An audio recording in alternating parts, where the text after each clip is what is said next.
تو اب تو یہ چاہ بہار والی $5 ارب کی سرمایہ کاری کو بھول جائیں. شاید یہی $5 ارب کی وہ کمپنسیشن ہے جو متحدہ عرب امارات والوں نے ان کو دینے کا وعدہ کیا ہے تاکہ یہ اپنے انفراسٹرکچر جو کہ عسکری نوعیت کا انفراسٹرکچر ہے اس کو بہتر بنا سکیں، جس کو ڈیمیج ہم نے کیا تھا پچھلے سال.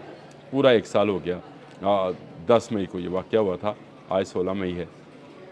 1 سال 6 دن ہو گئے جب ہم نے ان کا انفراسٹرکچر جو تھا وہ چاہے ان کا انٹرسیپٹرز تھے یا ان کے جہاز تھے اڑا کر رکھ دیے تھے. اور اب انہوں نے متحدہ عرب امارات کے ساتھ معاہدے کیے ہیں. معاہدوں میں اور بہت کچھ شامل ہے اور اس میں جو ہے وہ مسلح افواج کا تبادلہ ہے، ان کے درمیان آپریشنل ہمانگی، مشقیں اور پتہ نہیں کیا کیا.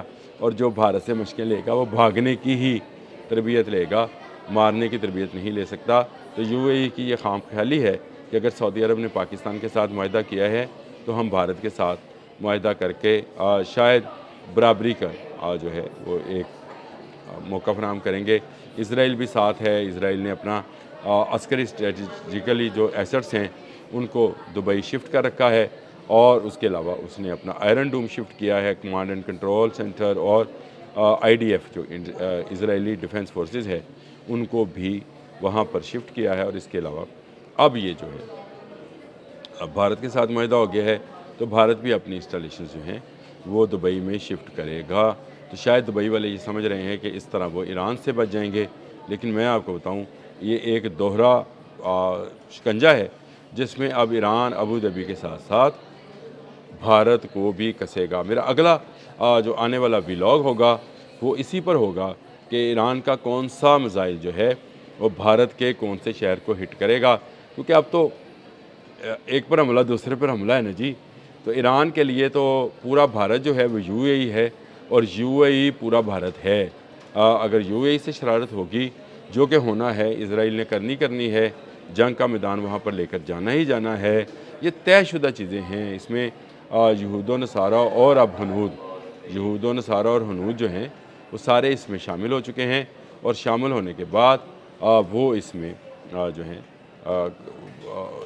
ایران کے دشمن بن چکے ہیں، اور ایران چن کر ان کو نشانہ بنائے گا. ایران کسی صورت رکنے والا نہیں ہے، اور اس کا کون سا میزائل انڈیا کے کون سے، بھارت کے کون سے شہر کو نشانہ بنا سکتا ہے، اس کا کون سا ڈرون بھارت کے کون سے شہر کو اور اہم تنصیبات کو نشانہ بنا سکتا ہے، آنے والے ولاگ میں میں آپ کو یہ ضرور بتاؤں گا. اس کے لیے مجھے تھوڑی سی ریسرچ درکار ہے، اور مجھے یہ پتہ کرنا ہے کہ اگر دبئی سے حملہ ہوتا ہے تو ایران کتنی دیر میں پرومپٹ ایکشن کرتے ہوئے دہلی اور بمبئی اور آگرہ اور لکھنؤ میں جو ہے حملہ کرے گا. یہ ساری چیزیں جو ہیں بھارت نے مد نظر رکھتے ہوئے ہی معاہدہ کیا ہوگا. ایک طرف اس کا دفاعی معاہدہ افغانستان کے ساتھ ہے جو کہ دہشت گردی کرتا ہے پاکستان میں، اور اب ایک ایران کے تازہ ترین دشمن جو کہ یو اے ای ہے اس کے ساتھ اس نے دفاعی معاہدہ کر لیا ہے. اور یو اے ای کی سعودی عرب کے ساتھ بھی نہیں بنتی ہے.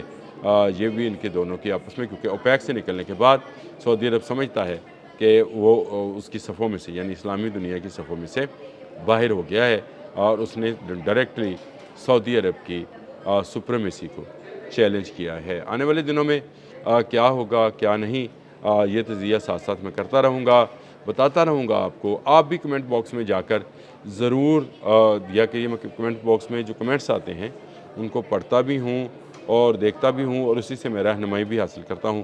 آپ کے کمنٹس میرے لیے بڑے قیمتی ہیں.